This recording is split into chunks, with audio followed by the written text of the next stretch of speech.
すいませんけど、さっき車の免許の話したりね、昔思ってたんですけど、訳があってお茶碗をしました。それから通ってないですね。今あれから17、8年前ですかね、多分。すぐには思いつかないんですけど、編集では正解、不正解って入れときますんで。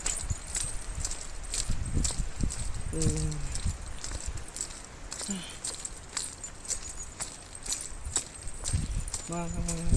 構いいですね。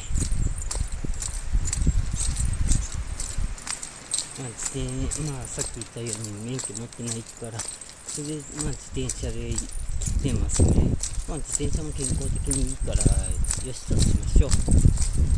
勝手に思い込んでおります。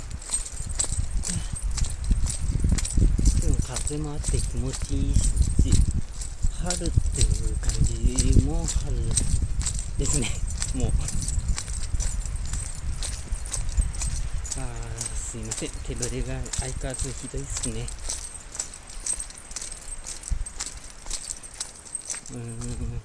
ここにはイノシシが出没するから注意してくださいっていう看板もありましたけど、